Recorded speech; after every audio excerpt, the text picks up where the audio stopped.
I haven't done them in years, but I thought I'd get a start on it, because it's been a while since I have done it, and it's time to monetize the channel, and obviously I haven't been dropping a lot of content recently because I've been busy in my personal life. So with regards to that, I've got some free time now, so I thought I'd make the most of it and give you guys latest on what's going on in the boxing world. You know, uh, Personally, there's a lot of great fights, especially this week, and we've got Fabio Wardley versus Joseph Parker headlining on a Queensbury card. With a good undercard. The likes of Joseph Parker, Fabio Wardley, like I mentioned. We've also got Ezra Taylor, who's an upcoming light heavyweight. He's touted to be really, really good. He was in a good fight as well against Louis Edmondson. Edmondson, a good southpaw, British level southpaw. It was meant to be for the British title, but now that fight has cancelled. Lewis Edmondson sustained injury. He sustained a hip injury, so that sort of closed that out. That fight was no longer gonna happen. But I was gonna drop a prediction on that fight as well. And if you ask me, I'd definitely favor Ezra Taylor in that fight. The odds were quite good as well. But unfortunately, what it was is we we didn't get that fight because of the injury, so it's postponed to a later date. But regardless, that was a great fight, interesting fight because both guys haven't really stepped up in levels. I'd say Lewis Edmondson had the better resume out the two, him facing Dan Aziz and Daniel Lapin, a few European fringe contender level sort of opponents. And Ezra Taylor is quite green, isn't he? For what I've seen of him, he's a very good power puncher.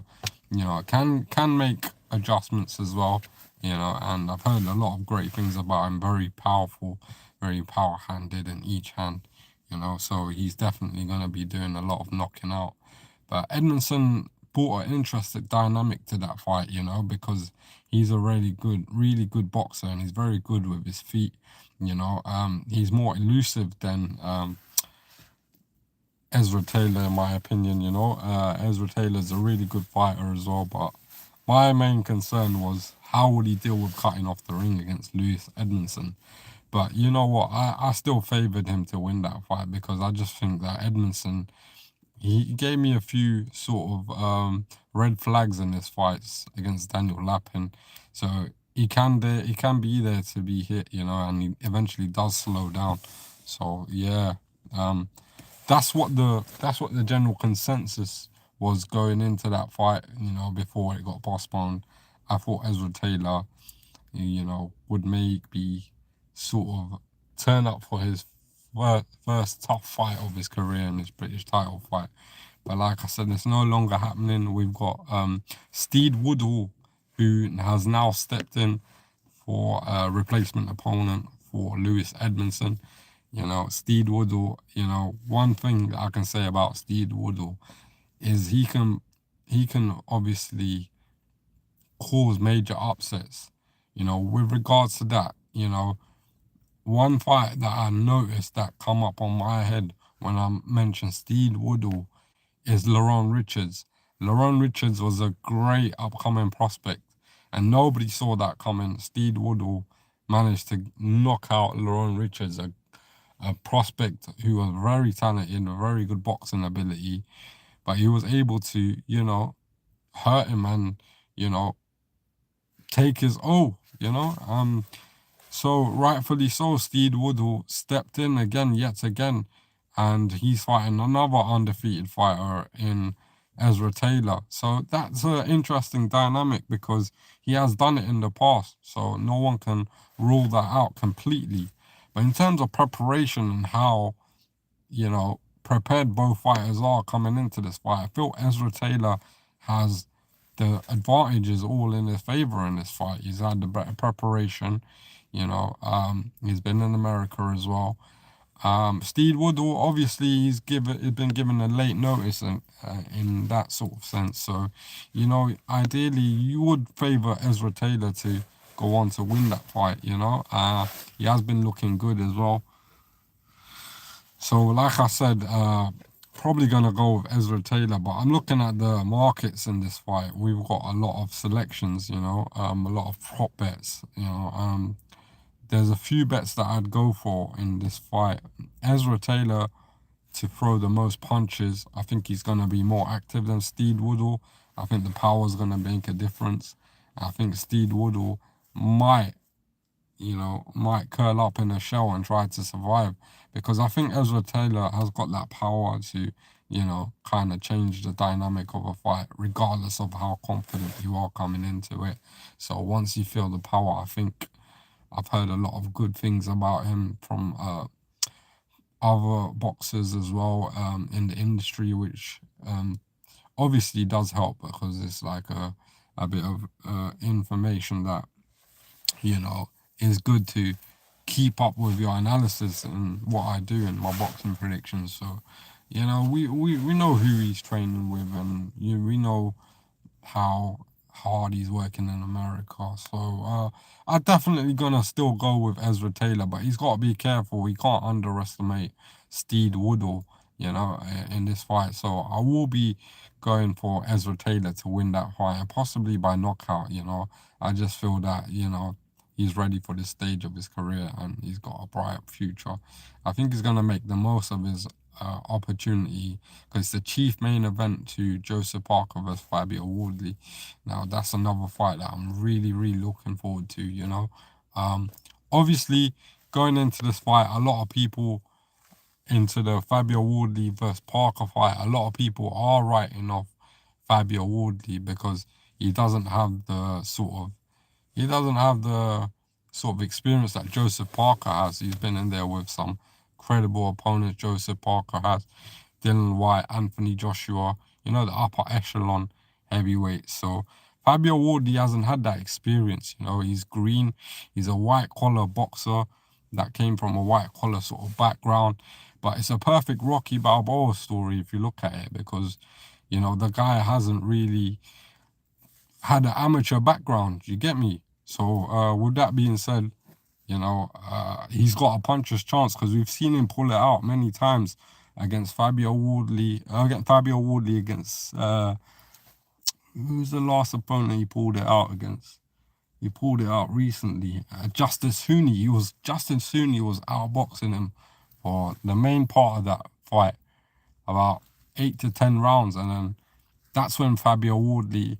He's dangerous at all times. He's got that punch which can change everything, and that's what he's been doing, and it's crazy to see that because the guy hasn't had any sort of experience. When you look at someone like Alexander Usyk, who's been there, done that, got the t-shirt as an amateur standout, you gotta give it to Fabio Wardley. I think he's a live underdog in this fight. You can't completely write off Wardley in this fight, and I'm liking the underdog in this fight. I can't lie. I think Joseph Parker, he's a good fighter. He's got the experience over Fabio Wardley, but I have seen him get hurt. I'm not gonna lie. I've seen him get hurt many a times. Especially in that Joe Parker fight. Joe Joyce versus Joseph Parker. He was winning that fight, and I think that, once he takes his eye off the ball, like he loses that focus for that split second and he catches a shot which he doesn't see coming, yeah, it could be lights out for Joseph Parker. So I'm not gonna rule out Fabio Wardley because Fabio Wardley's got that power to change it all, and I'm tempted to go for the underdog here.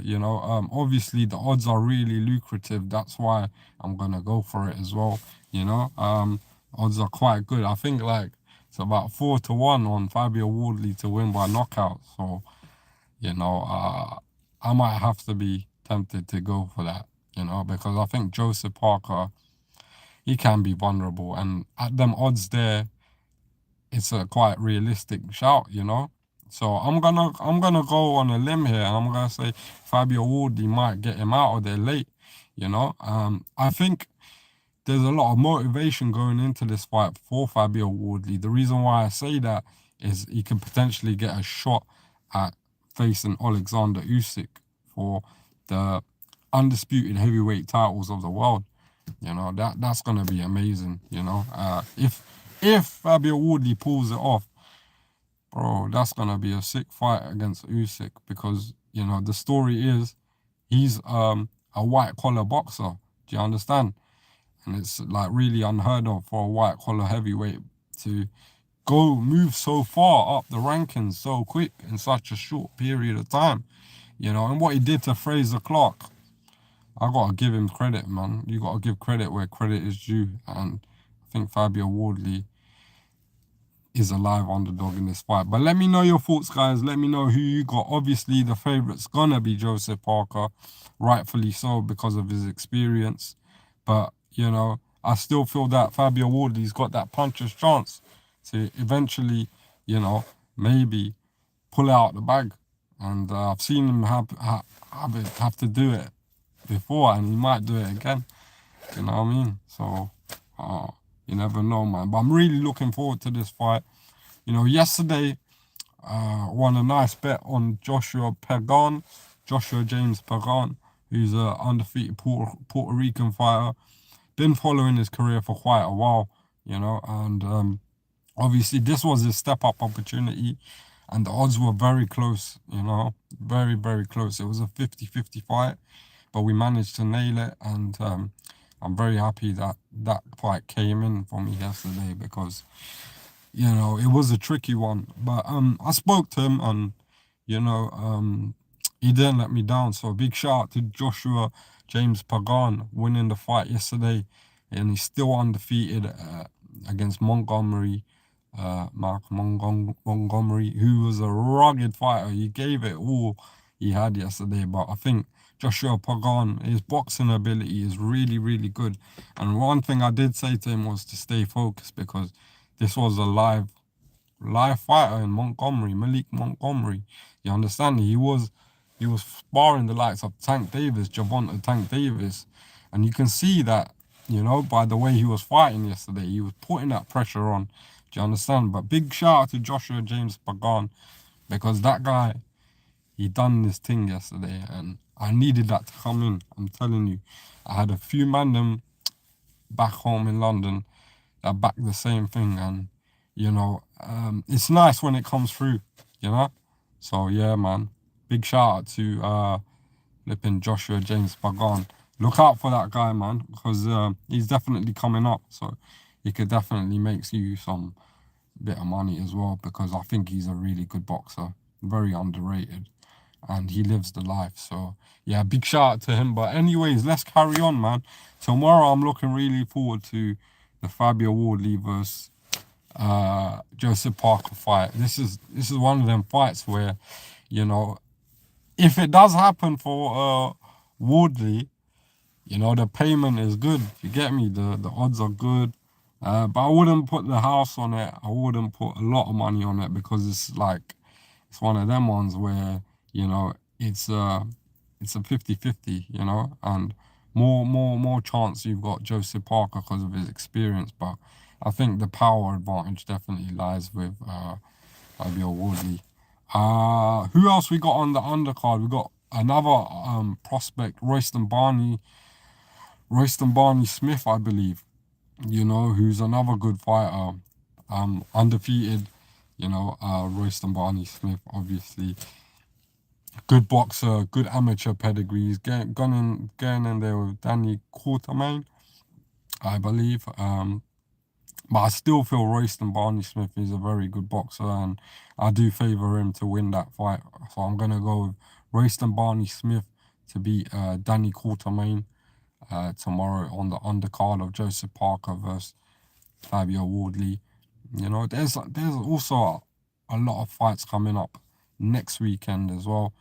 We got Michaela Mayer versus Mary Spencer. I was looking to do a prediction on that fight, but I don't think I have the time, you know. I'm not gonna lie, I'm very busy in my personal life, so I don't really have the time. So I'm gonna do more lives, more YouTube live streams I need to start monetizing this channel, and I think I need to make the most of it. Do you get me? Because I've got the platform to do it, but I just don't really put the effort in. But I feel like right now I should do, because I can make the most of this opportunity, especially right now in my life. So, I really, really want to try and get this YouTube channel up and going. You get me, in terms of getting paid for it. But nevertheless, obviously my predictions pay me anyway, but eventually I think there has to be that transition where I need to monetize the channel, or, put more content out, because I'm not gonna lie, I've been lacking with the amount of content, but, you know, it's a hobby for me. I don't get paid for it. You get what I'm saying? So it's not a thing where I'm pressured to do it. It's just whenever I have some free time, I would like to speak about my passion, and eventually get paid for it. So yeah, man. If I get an opportunity one day, then I'll make the most of it. But as for now, I've got to bang out the content, and this is where it's gonna, start from. You get me? So I'm going to be doing live streams of more often, so you're gonna see me more often. But and there's also other fights. Just let me know which predictions you want me to drop, guys, and obviously I can do it whenever I have some time. You get me? Most of the time, sometimes I don't have the time, but I will make the time if people are engaging with the content. You get me? So yeah, to be honest, it motivates me as well, when people engage. But it is what it is, slowly and surely we're still gonna building the platform, like I said, I gotta be more consistent. This is something that I've been lacking in, so I can, obviously improve in that department. So obviously we're gonna do that, and yeah, like I said, just let me know what predictions you want me to drop, and yeah, but November is also stacked. There's other things I'm looking out for in November. We got the UFC fight, Islam Makhachev. Makhachev has definitely been a breadwinner for me. Understand, for the past couple years. So, he's fighting Magdalena. I think, I don't know off the top of my head how to pronounce his full name, but yeah, I do favor Islam Makhachev to win that fight, and I just think he's one of them athletes that are purely dedicated, who lives the life in and outside of the ring, which a lot of athletes, not all of them do. You get me? Sometimes they'll be drinking, you know what I mean? They'll be smoking. So, Islam Makhachev has been a guarantor for, like, the wins in the fights. You get me? So he's a breadwinner. Like I said, I'll definitely favor Islam Makhachev. And at the odds right now, you're getting 2-5, which is not a bad price. Obviously, closer to the fight, I think the odds will become really, really shit, I'm not gonna lie, they're gonna be going down, because I think that, closer to the fight, more money's gonna come on to Islam Makhachev. So right now, if you're gonna get the price at 2-5, it's kind of lucrative, because if you got money to spare there, maybe a couple of hundred, one or two hundreds, put it down, because the odds will be getting shorter closer to the fight, I believe. Maybe put it on a parlay. We also got David Benavidez versus Anthony Yard, which is one of the fights that stands out for me in November next month. I'm really, really looking forward to that fight. Styles make fights, and that style matchup, David Benavidez, he's relentless, and Yard is just as relentless. If you see how the way they fight, it's definitely gonna make for a fan-friendly affair. I really can't wait to see that fight. Obviously, prediction. I will give you that prediction, but off the rip, you gotta favor David Benavidez. I've met Anthony Yard. Anthony Yard is a cool guy. I'm not gonna lie, I met him. I think I was at the press conference for a Hamza Shiraz versus Liam Smith fight, and I bumped into Anthony Yard, and we chopped up. We had a good conversation. You get me? Uh, so big up Anthony Yard, but on this channel, it's all about making money, bro. And I gotta keep it real. I've got to be honest and say I feel that David Benavidez is a favorite to win that fight. And you would say so. He's undefeated, and he hasn't really put a foot wrong, has he? Whereas you look at Anthony Yard, he's taken a few L's in his career, But will them L's help him mentally in this fight? Knowing that he's been there and he's taken them L's, will it sort of get him even more focused and even more sort of energized for this sort of challenge in David Benavidez? Because no doubt it's a challenge. Because like David Benavidez is a monster. He's a Mexican monster. It's called that for a reason. Do you get me? And boy, he's been knocking out every single one that's been put in front of him. Since he's moved to lightweight, the power has sort of, diminished a little bit, but I still think the speed is there, which still makes him dangerous. Do you get me? But I think one person's getting knocked out. It's either Anthony Yard or David Benavidez in that fight. I don't see that fight going the distance, Be very, very surprised. But I'd definitely be favoring David Benavidez to win that fight. I'm sorry, I gotta be honest and keep it real. You get me? And but big up Anthony Yard though. No sort of nothing against him, you get me, but I just feel Benavidez is too good for him, you know? He's tried to step up a few times to world level, but it really hasn't just come out for him the way he wanted it, you get me? So I see the same thing happening in my opinion, you know? I'm gonna go with David Benavidez and possibly by late knockout, round 7 to 12. But yeah, give me David Benavidez all day of the week on that fight. But Yard's got a puncher's chance, so anything can happen, and Benavidez's defense ain't great. So if you're backing Yard as an underdog, the price value, if it does come off, is gonna be nice. You understand? But we have to be realistic and, when I do all my studying and stuff, I kind of feel that David Benavidez has been at the world level for a longer period than Anthony Yard. Anthony Yard's obviously been there, but hasn't really been consistent with getting the victories at world level. So you're going to have to favour David Benavidez, in my opinion. But regardless, let me know who you got and who you fancy in that fight. You get me? It's a good fight. That's a really, really good fight. One person I really look forward to seeing coming back into the ring is Hamza Shiraz. You get me? Hamza Shiraz, obviously, the biggest win of his career against Edgar Berlanga. Really good knockout as well.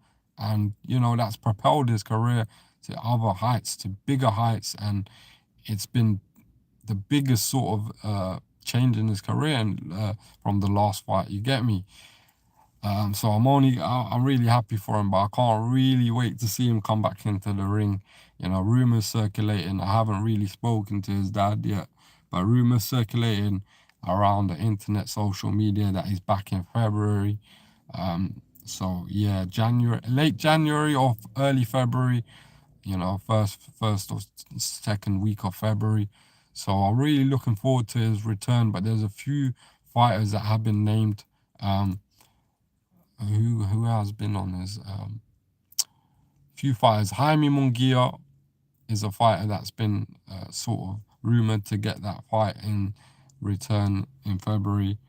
Jaime Munguia, Christian Mbili, Callum Simpson.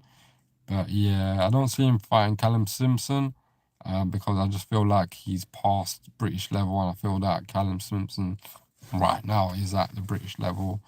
So yeah, I do feel that him versus Jaime Munguia would be a good fight, and obviously it's a opponent that Canelo faced, So I really, really want to see the comparison between the performances they both put up. So that'll be interesting because obviously he fought Edgar Berlanga and he made short work of him, At the same time, yeah, I can't wait to see the return of Hamza Shiraz.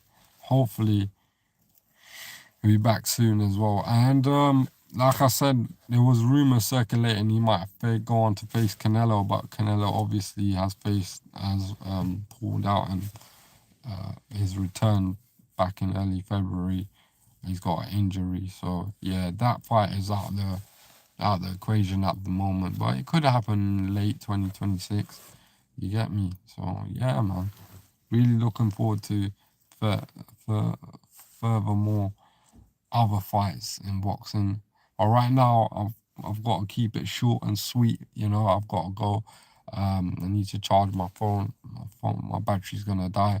But it's been great. You know, just talking about boxing for a long time, since a long time. So, you know, just trying to get updated to where we are at currently. You know, like I said, I'm going to do more lives.